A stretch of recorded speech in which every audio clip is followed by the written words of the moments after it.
Hi, I'm Johnny Marr. I play the guitar, and I'm in Manchester too, which is my hometown, sometimes, and to do the NME Radio Manchester all-time group favourite tracks as chosen by NME.com viewers. Why do Smith songs still resonate with people still after all these years? Well, I think, well, for a start, I think they're quite strong tunes. I think there's a lot of emotion in them. I think emotive music really kind of shoots through kind of trends and fashions and changes in style quite well, because it's something that's people can just relate to. You know, emotion's emotion, however you dress it up, really. And the song's very emotional. And we luckily for us, we didn't dress up the records in kind of, fashionable sounds and production. We try to keep it pretty classic and, just guitar music, really, which very rarely goes completely out of style. So I think that combination of strong tunes and emotion and the overall sound of the records means that it kind of dates very, very well. And we meant it. It was, what you hear is the way we were, really. It was real, and we were a real band. So there's no faking it in there. So I think that always, always stands the test of time, really. Joy Division's Love Will Tear Us Apart is not surprisingly always going to be one of the Manchester greats, because it's a song that's kind of like, known all around the world. Really stood the test of time, and I remember it coming out, and it came out at such a poignant time because it was just in the wake of Ian Curtis's death, and I would have been about 16 or something at the time, and 17 maybe, and I used to rehearse with a band underneath the room that Joy Division used to rehearse in, which is that room that the famous video is in, where you see them playing Love Will Tear Us Apart, and Ian's got the guitar. Well, if you think that room looks a bit spooky and dodgy, you should have seen the one that was below it, which is where my band used to rehearse in. So we used to hear them rehearsing from above us, and we used to see them like wheeling in their gear after gigs and stuff like that.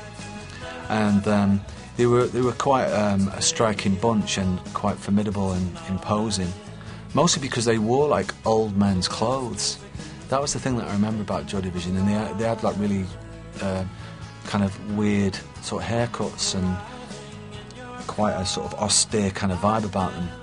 When Joy Division were actually out and making their music, they were really hard to get a handle on, because it was only when the record came out that the record sounded quite different to the way they sounded live.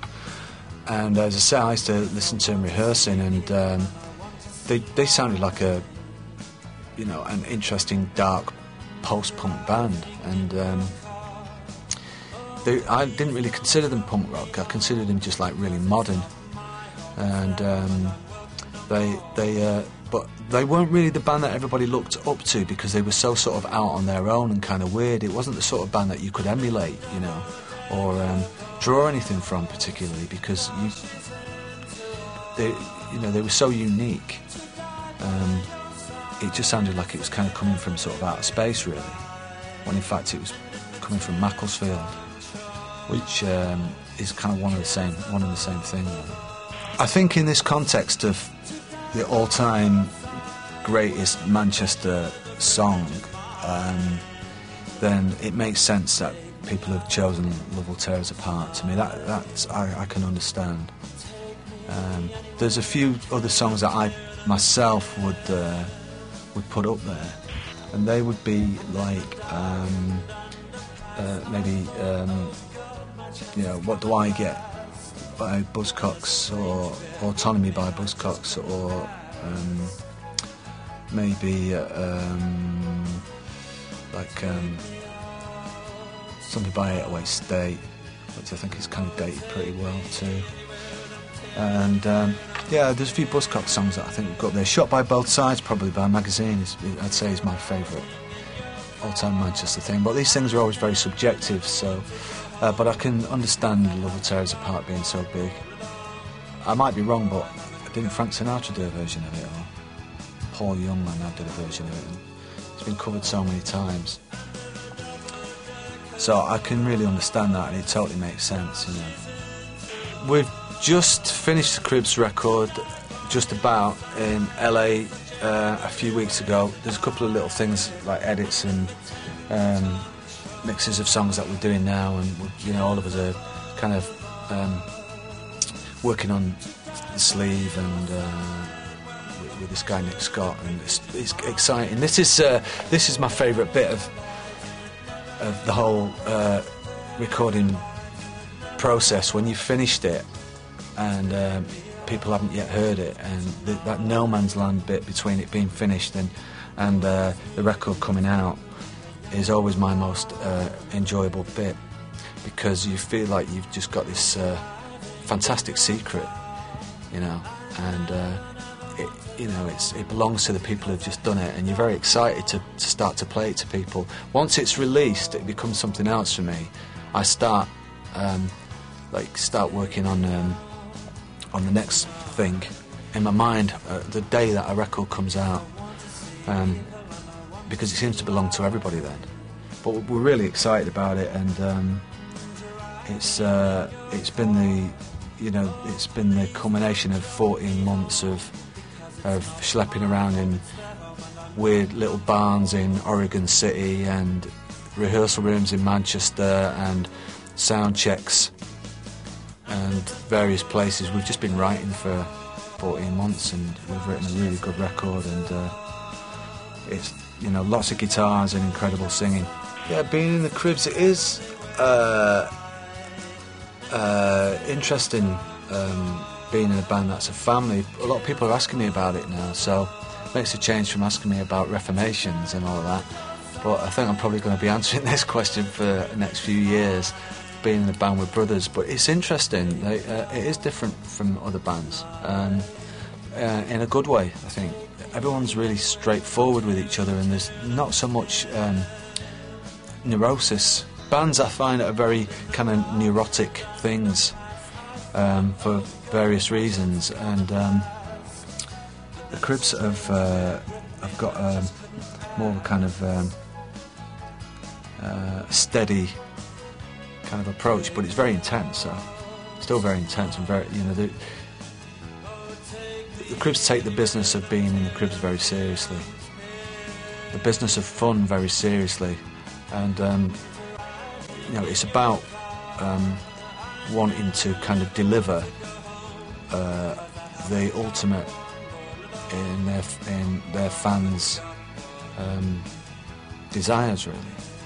You know, they know about what it is to be a fan, and they know what's expected of them, and they don't want to do anything other than deliver, and that is what interests me, and that's where we really get along, besides being, besides being like guitar freaks and pop culture freaks, and, you know, having a lot of common interests in lifestyle. I was only really interested in playing with a band who were full-time anyway, who wanted to deliver on high expectations. Yeah, playing live with the Cribs is a lot of fun. It's a big part of what the band's about, and it did occur to me that there are a lot of bands who don't really consider that too much. They think you just go out and try and play your stuff so it sounds like the record. But I think live shows are a thing in of themselves, and it isn't about just standing there trying to just make it sound like the record. It should be a bit more than that. And Cribs shows are always an event, and but I seem to fit in pretty well, and the fans have just act like I've always been there, and that's been probably the best thing about it, really. that and Gary singing and Ryan's guitar playing, and Ross's drumming.